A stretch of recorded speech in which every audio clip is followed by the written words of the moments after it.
क्या आपने कभी सोचा है कि दो दोस्त एक ही स्कूल में पढ़ते हैं, लेकिन एक करोड़पति बन जाता है और दूसरा जिंदगी भर नौकरी में फंसा रह जाता है? अगर आप सोचते हैं कि करोड़पति बनने के लिए किस्मत या बड़े घर में जन्म लेना जरूरी है, तो ये कहानी आपकी सोच बदल देगी। आज हम आपको एक ऐसी कहानी सुनाने वाले हैं जो आपकी जिंदगी की दिशा बदल सकती है।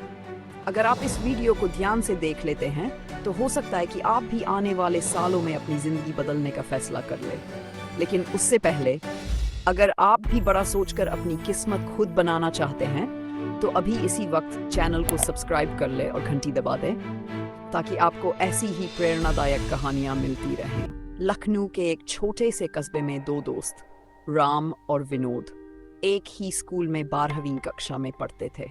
दोनों की दोस्ती बचपन से थी, लेकिन उनके सपने और सोच बिल्कुल अलग थे। राम बड़ा सपना देखने वाला था। उसके दिमाग में हमेशा बड़े लक्ष्य घूमते रहते थे। वह कहता था, मैं करोड़पति बनूंगा, अपनी दुनिया खुद बनाऊंगा। दूसरी ओर विनोद ज्यादा महत्वाकांक्षी नहीं था। वह सोचता था कि एक सरकारी नौकरी मिल जाए, बस जिंदगी अच्छे से कट जाएगी। अलग अलग सोच, अलग अलग रास्ते। राम सपनों का पीछा करने वाला लड़का। राम अपने स्कूल की पढ़ाई के साथ साथ बिजनेस और सफलता की कहानियां पढ़ता। जब उसके दोस्त खेल रहे होते, वह किताबों में डूबा रहता। उसे प्रेरणादायक कहानियां पढ़ने का बहुत शौक था, Dhirubhai Ambani, Steve Jobs, Elon Musk जैसी हस्तियों की। एक दिन उसने विनोद से कहा, यार विनोद, सोच अगर बड़ी होगी तो ही बड़ा बनेगा इंसान। मैं करोड़पति बनूंगा और मैं मेहनत करने के लिए तैयार हूँ। विनोद हंसकर बोला, अरे छोड़, ये करोड़पति बनने का सपना मत देख। हमारे घर की हालत देख, पापा की सैलरी देख, बस एक सरकारी नौकरी मिल जाए तो बहुत है। राम को विनोद की यह सोच बचपन से ही पसंद नहीं थी। उसे लगता था कि अगर इंसान बड़े सपने देख ही नहीं सकता तो वह बड़ा करेगा कैसे। विनोद साधारण सोच का लड़का। विनोद एक साधारण सोच वाला लड़का था। उसके माता पिता भी यही सिखाते थे कि सरकारी नौकरी सबसे अच्छी होती है। सुरक्षित नौकरी, पेंशन, आराम की जिंदगी। विनोद के लिए यह सबसे सही रास्ता था। वह स्कूल से आने के बाद सरकारी परीक्षाओं की तैयारी करता। उसे लगता था कि यदि वह एक क्लर्क, टीचर या बैंक में नौकरी पा गया तो उसकी जिंदगी सफल हो जाएगी। एक दिन राम ने उससे कहा, यार विनोद, तू कभी ये क्यों नहीं सोचता कि तुझे कोई नौकरी लेने की जरूरत ही न पड़े? क्यों न तू खुद का कोई बड़ा काम करे? विनोद ने सिर हिलाया, मुझे रिस्क लेना पसंद नहीं। अगर मेरा बिजनेस फेल हो गया तो मैं अपने परिवार को मुसीबत में नहीं डाल सकता। साल बीते, जिंदगी बदलने लगी। स्कूल खत्म हुआ और अब असली जिंदगी शुरू हुई। राम ने कॉलेज जाने के बजाय बिजनेस करने का फैसला किया, जबकि विनोद ने सरकारी नौकरी की तैयारी शुरू कर दी। राम की मुश्किलें और संघर्ष। राम का सफर आसान नहीं था।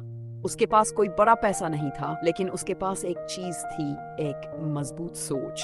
उसने एक छोटा सा ऑनलाइन स्टोर शुरू किया, लेकिन कुछ ही महीनों में घाटा हुआ और बिजनेस बंद हो गया।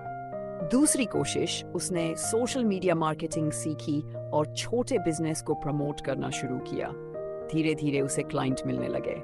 तीसरी कोशिश, उसने एक यूट्यूब चैनल शुरू किया, जिसमें वह फाइनेंस और मोटिवेशन से जुड़े वीडियो बनाता था। शुरुआत में कोई सफलता नहीं मिली, लेकिन वह रुका नहीं। वह रोज नई चीजें सीखता और आगे बढ़ता रहा।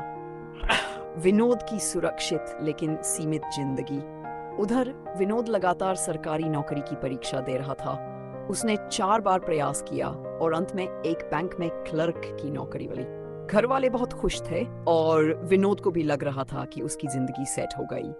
लेकिन धीरे धीरे उसे एहसास हुआ कि नौकरी में उसकी तरक्की बहुत धीमी थी।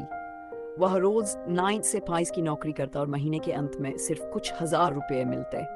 वह सोचता था कि क्या मैं बस यही करने के लिए पैदा हुआ था? राम की मेहनत रंग लाने लगी। उसके YouTube चैनल पर लाखों सब्सक्राइबर हो गए। उसकी डिजिटल मार्केटिंग एजेंसी चल निकली और वह बड़ी कंपनियों के लिए एक ऑनलाइन कोर्स शुरू किया, जिसमें वह लोगों को बिजनेस, पैसे कमाने के तरीके सिखाता था। अब उसकी महीने की कमाई लाखों में थी और कुछ ही सालों में वह करोड़पति बन गया। विनोद की आंखें खुली। एक दिन विनोद ने राम को देखा, महंगी गाड़ी, आलीशान घर, लग्जरी लाइफ। उसने सोचा, हम दोनों एक ही स्कूल में पढ़े थे, लेकिन राम आज कहाँ पहुंच गया और मैं कहाँ हूँ। विनोद को पहली बार अपनी सोच पर अफसोस हुआ। उसने महसूस किया कि अगर वह भी राम की तरह सोचता तो शायद उसकी जिंदगी कुछ और होती। उसने राम से पूछा, यार तूने ये सब कैसे किया? राम ने हंसकर कहा, तूने कभी खुद पर भरोसा किया ही नहीं, तूने कभी बड़े सपने देखे ही नहीं। विनोद ने सिर झुका लिया। उसे अपनी गलती समझ आ गई थी। विनोद की दूसरी पारी। विनोद ने फैसला किया कि अब वह भी अपनी सोच बदलेगा। उसने राम की मदद ली और सोशल मीडिया मार्केटिंग सीखना शुरू किया। धीरे धीरे विनोद ने अपनी खुद की एक कंपनी खोली और कुछ सालों बाद वह भी लाखों कमाने लगा। निष्कर्ष, सोच ही सब कुछ है। इस कहानी से हमें यह सीख मिलती है कि एक जैसी परिस्थितियों में भी दो लोग अलग अलग रास्ते चुन सकते हैं और उनकी जिंदगी का नतीजा भी अलग हो सकता है। अगर आप बड़ा सोचते हैं, मेहनत करते हैं और खुद पर भरोसा रखते हैं तो आपकी किस्मत भी राम की तरह चमक सकती है। तो क्या आप विनोद बनना चाहेंगे या राम? फैसला आपके हाथ में है। अब बारी आपकी है। क्या आप राम की तरह रिस्क लेकर बड़ा सोचने की हिम्मत रखेंगे या विनोद की तरह एक सुरक्षित लेकिन सीमित जिंदगी चुनेंगे? कमेंट करके बताइए। क्या आप करोड़पति बनने का सपना देखते हैं या एक आरामदायक नौकरी में ही खुश रहना चाहते हैं? आप भी सोच ही आपकी किस्मत लिखती है। अगर इस कहानी ने आपके अंदर बदलाव की चिंगारी जलाई हो तो वीडियो को लाइक करें और ऐसे ही ज़बरदस्त कंटेंट के लिए चैनल को सब्सक्राइब करें। आपकी एक क्लिक हमें और भी बेहतरीन कहानियाँ बनाने की ताकत देगी।